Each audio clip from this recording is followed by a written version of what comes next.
Et ces produits chimiques censés être utilisés sur le coton sont déversés sur toutes les autres cultures qui sont des cultures vivrières directement. Voilà, vous dénoncez véritablement l'utilisation de ces pesticides, sans doute à cause de leurs conséquences.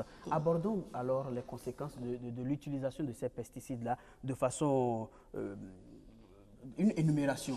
Ok, bon, de façon plus ou moins simple, l'utilisation des pesticides chimiques de synthèse, il faut bien préciser de synthèse, entraîne presque systématiquement la destruction des micro-organismes du sol. Par exemple, dans l'agriculture, dès que vous utilisez ça, ça détruit les organismes qui doivent normalement contribuer à l'amélioration de la productivité. Cela fait que dès que vous utilisez les pesticides chimiques, vous utilisez une quantité, cette fois-ci, la prochaine fois, vous devez utiliser plus, ainsi de suite. Ce qui fait que si vous avez utilisé 1 litre avant, la prochaine fois, il faut utiliser 2 litres, 3 litres. Finalement, c'est que vous dépensez beaucoup plus d'argent et le rendement devient de plus en plus bas. Ça, c'est une première conséquence. Ça, c'est la première conséquence des pesticides. Maintenant, l'autre élément, comme je le disais, c'est que dès que vous utilisez les pesticides, ça peut désorganiser l'environnement écologique. Ça peut faire que des espèces qui sont utiles soient éliminées. Parce que ces pesticides ne sont pas souvent sélectifs. Vous voulez tuer un élément, mais ils tuent les autres. Ils détruisent tout. Sur le chemin. Finalement, c'est que vous perdez en réalité parce que ces éléments, ces êtres qu'il est en train de détruire ont d'autres fonctions au niveau social. Ça va pas être par exemple des insectes, ça va pas être par exemple je sais pas, des rongeurs, des serpents par exemple, qui sont très utiles dans la limitation, dans le contrôle des rongeurs par exemple au niveau de l'agriculture. Donc cela fait que dès que vous le faites, et si vous utilisez encore des pesticides qui sont rémanents, c'est-à-dire des pesticides qui ne disparaissent pas facilement dans l'aliment, oui, c'est que dès que le produit maintenant qui vient à table, vient avec ce produit déjà toxique, qui peut entraîner des conséquences, beaucoup d'autres, comme on disait tout à l'heure au niveau de l'OMS, on a relevé des pesticides qui, en tout cas, qui apparaissent encore dans l'aliment et qui créent des problèmes au niveau de la santé. Alors que ces pesticides avaient déjà été identifiés comme produits nocifs, n'est-ce pas? Nocifs, bien sûr. Monsieur Assogba, nous allons revenir à vous dans un instant. Vous êtes le monsieur alternative, mais nous en sommes d'abord aux conséquences. Est-ce qu'il y a d'autres conséquences à ajouter à celles déjà énumérées par le docteur Humbo? Bien sûr. Vous savez, les nouvelles maladies non infectieuses, comme nous l'appelons aujourd'hui dans un langage classique, lorsqu'on parle de tension artérielle, lorsqu'on parle de cancer, lorsqu'on parle d'autres maladies qui ne sont pas d'origine infectieuse, elles sont liées essentiellement à l'alimentation et en grande partie à la consommation des produits chimiques dans l'alimentation. Et les produits qui sont visés tout droit, ce sont les pesticides chimiques. Donc, lorsque aujourd'hui, quand vous voyez dans nos hôpitaux, quand vous voyez dans le monde les statistiques des nouvelles maladies, celles qui sont liées à l'alimentation sont causées par la consommation, par les consommateurs, des pesticides chimiques dans leur alimentation. Et ça, pas ignorance dans les pays en développement. Parce que je parle de nous, étant donné que rien n'est contrôlé. Lorsque j'ai la tension artérielle, lorsque j'ai la tension artérielle qui monte tout le temps, on dit peut-être que c'est la maman d'à côté qui est l'associée, qui est en train de vouloir me tuer. Lorsque je commence à développer des tumeurs quelque part dans mon ventre, on dit que c'est le père qui est à côté qui est en train de vouloir me tuer, alors que c'est ce qu'on a mangé pendant les 10 dernières années, sans savoir d'où est-ce que et comment est-ce que ces produits-là sont produits. C'est cela. Les nouveaux cancers, les nouvelles maladies liées aux AVC, les accidents cardiovasculaires, comment on appelle ça? Les accidents cardiovasculaires sont liés aussi à notre mauvaise alimentation. Et les pesticides chimiques sont en grande partie responsables. C'est l'une des conséquences majeures que je voudrais faire ressortir et ajouter à ce que le docteur a dit. Parce que l'environnement, oui, il est important pour nous. Mais notre santé est très importante. On ne peut pas avoir une population de 10 millions qui est déjà malade à 99% parce qu'elle mange mal. Madame Bodjiranou. Oui, vous savez, les conséquences, je crois qu'on n'en finirait pas. Mais d'autres conséquences terre à terre, vous voyez beaucoup de... Peut-être ce n'est pas perceptible dans les grandes villes, mais dans les milieux ruraux, les avortements. Allez faire un tour pour voir le taux d'avortement spontané dans les... C'est une des conséquences? C'est une des conséquences directes parce que des femmes enceintes qui vont dans les champs qui ont été traités, soit la veille, pour prélever des légumes. Vous savez que les paysans ils mettent beaucoup de cultures en association, surtout les légumes, les crincrins, nos crincrins et puis la grande morelle, le goma, tout ça là, c'est en association. Le mari traite la veille, le lendemain, elle va prélever les légumes pour venir préparer alors qu'elle est en état.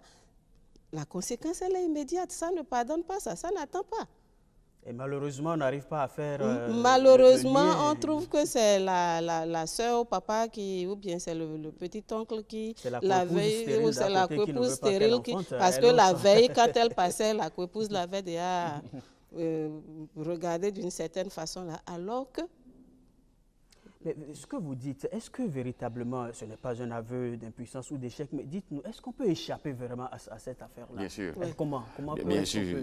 Vous Parce savez, que vous semblez affirmer qu'il y a forcément des pesticides dans nos assiettes. Oui. Et nous l'avons dit, mais le cadre peut montrer ça, nous l'avons dit dans cette plaquette, nous sommes en train de lancer une campagne. Oui, maintenant le stade sur un bon moment, alors. Des résidus de pesticides chimiques dans nos assiettes. La Ligue pour la défense du consommateur au Bénin affirme que les pesticides sont dans nos assiettes à travers cette plaquette qui est notre outil de campagne. Vous savez, monsieur le journaliste, on peut échapper à l'utilisation massive des pesticides chimiques, je dis bien chimiques, parce qu'il y en a de biologiques. Il y a des pesticides biologiques, des pesticides naturels qui existent.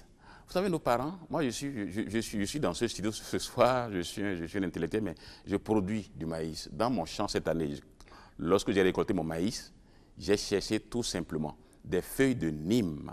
J'ai enlevé les feuilles de Nîmes que j'ai essayé de tapisser sur des couches de maïs récolté, mis dans mon grenier naturel. Aucun charançon ne touchera au grain de maïs que j'ai récolté. C'est un exemple simple pour vous dire quoi. Notre nature nous a tout donné. Nous avons tout dans la nature. Mais le besoin du bénéfice, c'est-à-dire de la volonté, de la gourmandise, de la richesse, fait que l'industrie, pour s'enrichir énormément et vite, a fait le choix de mettre sur le marché des produits chimiques qui ont un effet immédiat, mais qui sont dangereux pendant des décennies, pendant des centenaires. Vous avez en face de vous le monsieur pesticide naturel. Alors dites-nous, comment est-ce que vous en êtes arrivé là, vous, aux pesticides naturels, biologiques?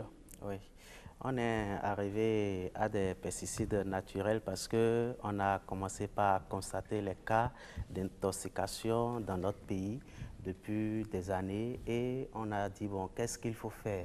Dans ce cas-là, on a analysé d'où viennent ces cas d'intoxication. On a constaté que ce sont des produits chimiques que les agriculteurs ont utilisés dans les champs qui amènent ça. L'alternative, on a commencé nos recherches et ça a abouti sur des graines oléagineuses qui est le Nîmes, que nous avons démarré par travailler là-dessus depuis 2010. On a commencé les activités depuis 2010 dans les départements des collines. Donc aujourd'hui, le produit est mis au point, prêt à être utilisé pour l'agriculture saine, pour l'agriculture biologique. Prêt à être utilisé. Le produit n'a pas encore été testé, ça n'a pas... Qu'est-ce que... Vous en êtes à quelle étape? Oui, l'étape aujourd'hui est l'étape de la commercialisation.